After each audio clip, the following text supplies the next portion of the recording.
Намаскар. Сегодня я хочу поговорить о позе в медитации. Уже я немножко коснулся этой темы в первом видео, но сейчас хочу развернуто поговорить. Поза в медитации — это очень-очень важная вещь. Многие говорят, что поза не важна, можно медитировать в любой позиции.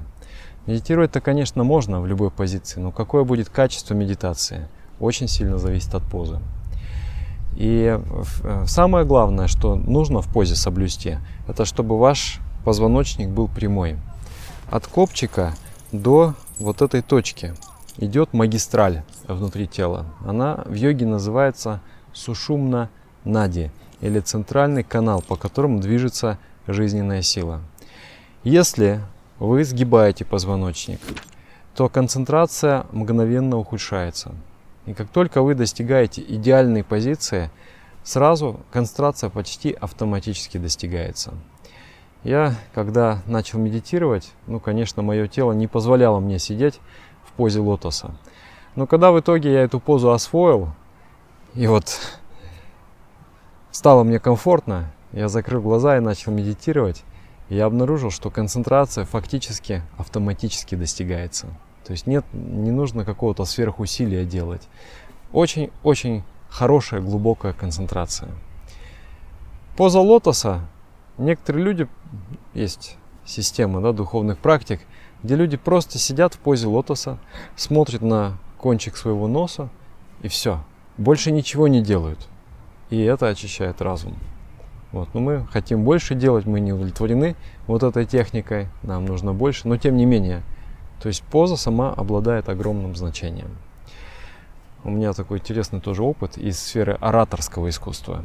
Я выступал в Иркутске, был зал, там люди сидели, человек, 150. И мне поставили такой диван. Я соблазнился, думаю, мягко, здорово. Я сел на этот диван, и он так устроен, что твоя спина, особенно нижняя часть спины, она прогибается вот так. И я старался изо всех сил говорить, вдохновлять. Но я смотрю, люди сидят, и они потихонечку зевают, начинают, скучать начинают. Я думаю, да что не так-то? Потому что интеллектуально все было идеально. То есть я говорил все четко, все правильно, все должно вдохновлять, но не вдохновляет. И потом какое-то у меня интуитивно сработало. Посреди лекции я встал, говорю, так, диван убирайте. Диван убрали. Я поставил 2 стула, сел прямо, и лекция до конца была просто идеальная. То есть люди взбодрились, оживились, и я чувствовал, я совсем на другом уровне энергии нахожусь. И совершенно, конечно, другой эффект был. Вы можете заметить в своей повседневной жизни, поэкспериментируйте. Вы говорите с кем-то, и вы там сутулитесь, где-то так сгибаетесь. Выпрямитесь, натяните свой позвоночник, вытяните эту магистраль центральную. И вы заметите, что в этот же момент к вам приходит сила, к вам приходит энергия. При помощи этой энергии вы способны убедить кого-то. Мало того, что вы способны убедить, то есть чисто внутренняя сила, психическая есть, но кроме этого еще и начинает работать интуиция, осознанность. Мысли возникают очень легко. Нет такого замороженного чувства в мозге. Поэтому очень-очень важный элемент. Держите центральную магистраль своего тела максимально натянутой, прямой. У саньясинов есть правило. Я долго не мог понять, почему, в чем суть этого правила. Ты должен использовать твердое сиденье, когда ты путешествуешь. Всегда, когда только это возможно. Я думаю, зачем себя мучить? Зачем какие-то дополнительные трудности создавать? Есть мягкое сиденье, диван. А суть она в этом. То есть, когда ты сидишь на твердом, ты натягиваешь как раз этот свой позвоночник, и ты пребываешь в максимальной осознанности. Будучи в максимальной осознанности, ты способен осуществлять свой духовный прогресс. Не спать, а именно продолжать делать свою духовную практику. Это очень-очень интересная вещь. Поэкспериментируйте, понаблюдайте. Как только ты чувствуешь, что у тебя нет ясности, не хватает какого-то вдохновения, вытягивай свою центральную магистраль. Это один аспект позы. Среди поз, которые можно использовать в медитации, вы можете пользоваться 4. Падмасана, поза лотоса. Артха Падмасана, поза полулотоса. Бходжанасана, поза едока. Это по-турецки ты сидишь. И Сидхасана, поза совершенного человека. Вот, 4 вида. Сейчас я их продемонстрирую. Значит, поза лотоса делается так. Вы кладете правую ногу себе на бедро, на левое бедро вот так. И потом кладете левую ногу на правое бедро. Вот так. Вот так вот устраивайтесь. Сидите. Вот поза. Ладони соединяете вот в такой жест. То есть в замок. И кладете их здесь. Либо вот так, это очень удобно. Либо вот так. Это требует большей степени осознанности. То есть приходится обращать внимание на руки, чтобы они там не съезжали никуда. То есть оно держит вас в более таком, как с подстегнутом состоянии. Вот так вот лодочкой можно. Левая рука снизу, правая, и вот так вот пальцы соединены. И вот этот палец, он выведен наружу. Это палец эго, вы его немножко ущемляете. Мол, эго, ты постой в сторонке, пока я тут медитирую. Понятно? Вот это вот позиция рук. А люди также, они видели в рекламе, в различных сюжетах, которые появляются у нас в нашем поле, да, культурном, они видели, что люди сидят вот так вот в медитации. Вот. И многие хотят вот это повторять, именно вот это делать. На самом деле есть множество разных жестов, которые могут быть использованы в медитации. Но вот для этой техники медитации наиболее выгодным является вот такое вот складывание, сцепление пальцев. Почему оно более выгодно? Потому что вот это сцепление, оно психологически дает тебе такое чувство отключения органов чувств от внешнего мира.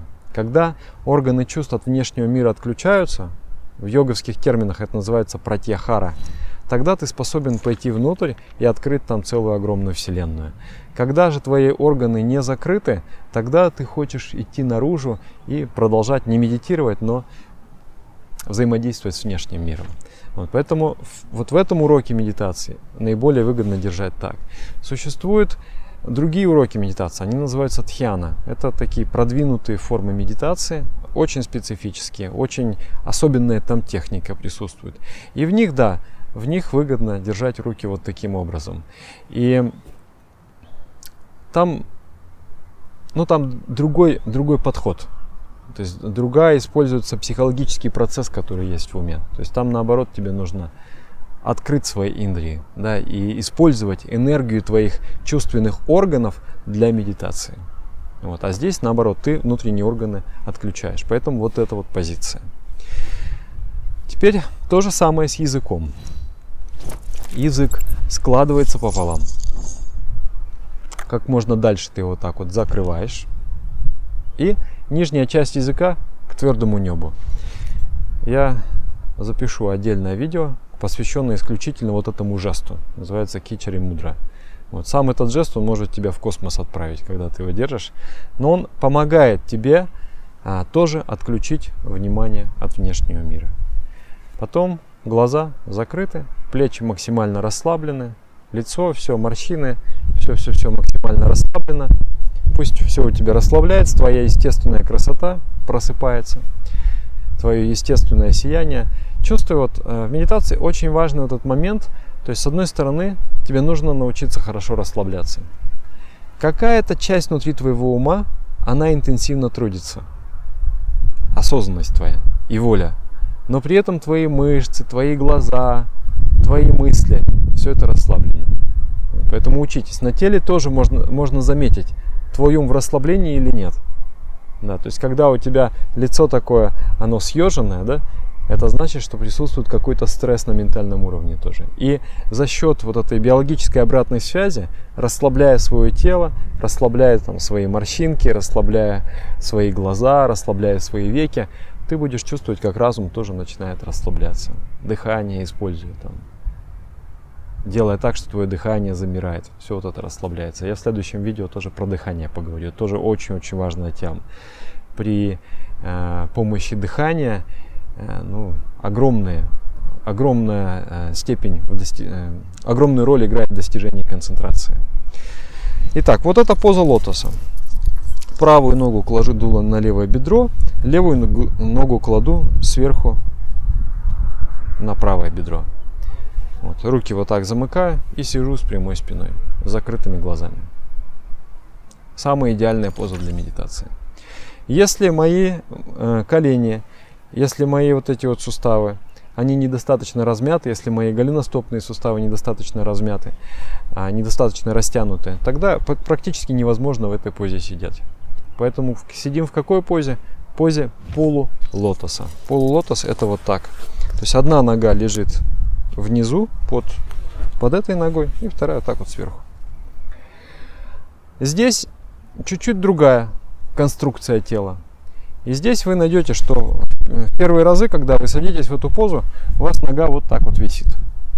И из-за того, что нога вот так вот на весу находится, нижняя часть позвоночника, она искривляется, хочет искривиться. И приходится прилагать большое усилие для того, чтобы поддерживать позвоночник в прямом положении. В результате этого усилия что случается? Мышцы спины перенапрягаются и устают. И ты говоришь, о, спина болит, поясница болит, потому что мышцы перенапряжены. Поэтому не надо допускать это перенапряжение. Как можно компенсировать вот это положение ноги? Тем, что вот точно такое же расстояние, сколько у тебя от колена до земли, ты подкладываешь такого же размера подушку под ягодицы. То есть нужно взять и поднять себя. И вот так вот сесть. Вот когда почувствовал, что все, спина у тебя стоит прямо и без усилий, значит ты обрел хорошую позицию артха падмасана или поза полулотоса. Здесь не надо никакие иметь комплексы относительно этого. Некоторые люди, это я просто из опыта говорю, я никогда не думал, что такое возможно. Но я с людьми взаимодействую, когда обучаю медитации. И выясняется, что он сидит и мучается, и не подкладывает подушку, потому что это вроде как не круто. То есть я вроде как не настоящий йог, если я там подушку подкладываю. Обязательно подкладывайте подушку. Подкладывайте, достигайте максимально удобного положения. Подложили, почувствовали спину комфортно. Здесь тоже можно подложить валики, там, свернуть одеяло и чувствовать себя максимально комфортно. То есть ты обложился со всех сторон, даже если ты очень не гибкий, но при этом ты себя там подоткнул везде, ты чувствуешь комфортно, и ты можешь достичь хорошей концентрации. Поэтому не идите на поводу вот этих комплексов. Обязательно нужно подкладывать.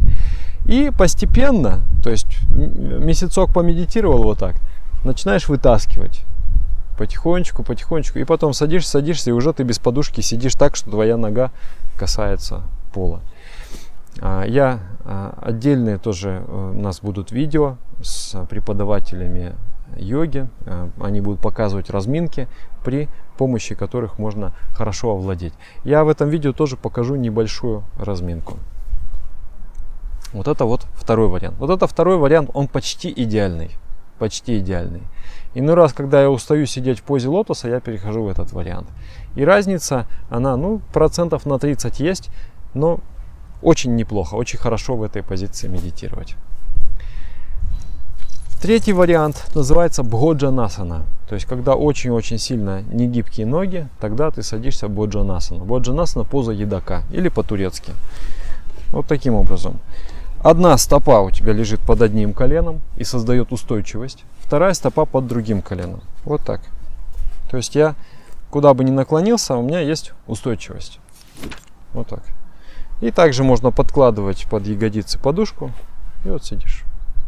Вот это вот третий вариант. Самый такой слабый вариант. Но если другого ничего не получается, так тоже хорошо. И будешь сидеть очень быстро на самом деле. Происходит... Я когда начинал медитировать, я сидел вот так примерно. То есть все было как будто стянуто мое тело. Скукожено, перекорежено. Неправильный образ жизни там и так далее. И мне было вообще невероятно представить, что я когда-либо сяду в позу лотоса. И в течение, наверное, 8 месяцев я уже сидел отлично в медитативной позе, абсолютно комфортно и спокойно. И это такая вещь, что для гибкости нужно несколько факторов. То есть первый фактор – это твое питание, как ты питаешься, тоже отдельная большая тема. Второй фактор – это голодание. Если ты регулярно очищаешь свое тело, тоже гибкость увеличивается очень быстро. Третий фактор – это упражнения, то есть ты занимаешься растяжками. И четвертый фактор, самый главный, самый ключевой фактор, хотя многие люди не могут себе представить, что действительно это эффективно и так это работает. Это фактор твоего ума. Когда твой ум медитирует, ты занимаешься медитацией, что-то происходит с химией в нашей голове, с гормонами. Стрессовые гормоны начинают уменьшаться, и тело начинает расслабляться, оно начинает тянуться. Один мой друг, он посетил ретрит. Это такое мероприятие, когда мы погружаемся в практику на 3-4 дня, занимаемся медитацией 4 раза в день, там асаны 2 раза в день, питание правильное, и хорошая атмосфера, вот это все. И он потом мне написал, спустя неделю, он говорит: да, я всю жизнь занимался восточными единоборствами. И я постоянно растягиваюсь. Это моя большая проблема. Мне сложно себя растягивать. Но, говорит, за 3 дня ретрита я не делал каких-то особых растяжек. Просто делали простые асаны, медитировали. За 3 эти дня я растянулся больше, чем за все свои годы занятия восточными единоборствами. Что это такое? Я не могу это понять. Я говорю, потому что здесь ты впервые растягивался на этом уровне. На уровне своей психики. То есть ты менял состояние своего ума, из-за того, что состояние ума поменялось, твое тело тоже поменялось. Поэтому будете медитировать, вы быстро освоите эту позицию. Еще есть вариант, но это чисто мужская поза, она называется сидхасана, потому что на мужчин она оказывает благотворное воздействие, на женщин прямо противоположное воздействие. Вы делаете так, что упираете свою левую пятку, вы укладываете ее в промежность, и создаете давление. В промежности вы прям пяткой поддавливаете. Но ягодица на полу, а пятка давит в промежность. И вторая нога, стопа кладется между голенью и бедром. Между голенью и бедром. Вот так. И пятка правой стопы, она давит в лобок. Вот так. И в этой позе человек сидит. Это в основном для дхьяны, для высших форм медитации. Если мы делаем этот урок медитации, выгоднее руки так сложить. В дхьяне руки вот так складываются. Эта позиция тоже очень хорошая. Это давление пятки, оно помогает обрести дополнительный контроль над половой сферой. Потому что иногда могут возникать мысли, которые отвлекают. И чем больше будет контроля в этой сфере, тем легче будет энергии подняться, миновать эту стадию возбуждения лишних мыслей и пробиться в очень высокую сферу. А для женщин, если пятку так в промежность поместить, то это будет противоположный эффект, не такой, как у мужчин. Для женщин не рекомендуется делать эту асану. Теперь я хочу продемонстрировать несколько разминок, как обрести эту позу быстрее, как при помощи этих разминок скорее сесть в эту позицию. Сейчас я продемонстрирую разминку, которая хорошо подготавливает тело к позе лотоса. После ее выполнения легче сидеть. Тело такое разогретое, ощущение, что энергия свободнее движется. Посмотрите, очень простая разминка.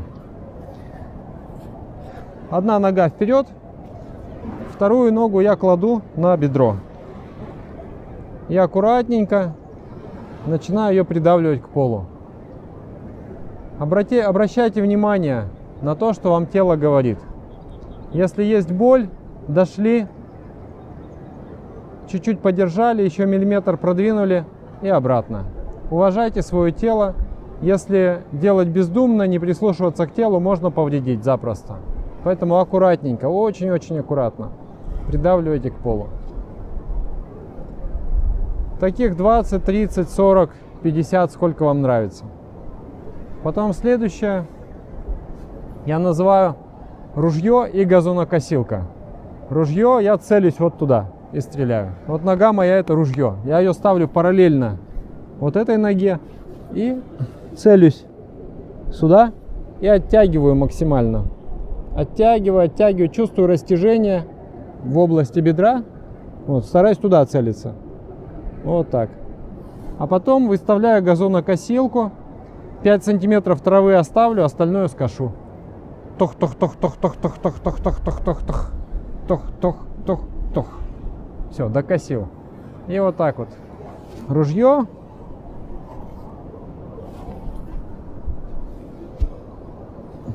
Газонокосилка. Вот, но сейчас немножко неудобно мне делать в этой одежде. Примерно так, смысл вы поняли. Теперь пара бабочек. Вот так вот ноги выставляю и начинаю растягивать. Ну, смысл, опять я не могу из одежды коснуться. Смысл в том, чтобы колени легли на пол. Аккуратненько вдохнули, выдохнули. Вдохнули, выдохнули и дальше. Потом следующая бабочка. Это вот такая. Стопы вот так вот руками беру. Потом делаю вдох. И делаю выдох. Наклоняюсь вперед, подаюсь вот так с прямой спиной. Опять вдох. И выдох. Вдох. И выдох. И каждый раз чуть дальше прохожу. Вдох и выдох.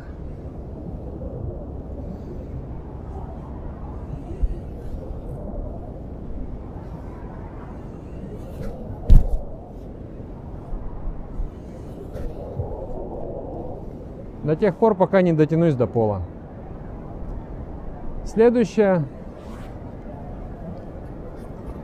Касаюсь пяткой лба и груди. Вот этот жест только ногой. Умом и сердцем приветствую высшее сознание.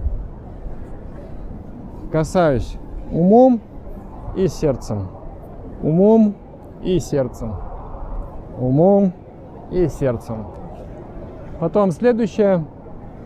Вот так вот ногу кладу на плечо и начинаю двигаться вперед и назад. Вперед. Чувствую, как нижняя сторона бедра на нижней ноге растягивается. И назад чувствую, как нижняя сторона бедра на верхней ноге растягивается. Можно вот так сделать. И вот так вот вперед и назад. Вперед и назад. Ну и финально опять растяжка. Нога лежит вперед. Другая нога на бедре. Я делаю вдох и делаю выдох. Вдох и выдох. Вдох и выдох. Вдох и выдох. Очень эффективная растяжка для освоения позы лотоса. Ну вот, такие простые упражнения. Они очень коротко времени занимают. Потом зато сидите в позе лотоса, тело такое размятое. Такое ощущение, что лучше циркулирует энергия, приятнее вы себя чувствуете. И потом сидите и наслаждаетесь медитацией. Все. Осваивайте позу. Это очень-очень важно. И очень скоро вы освоите, я это знаю.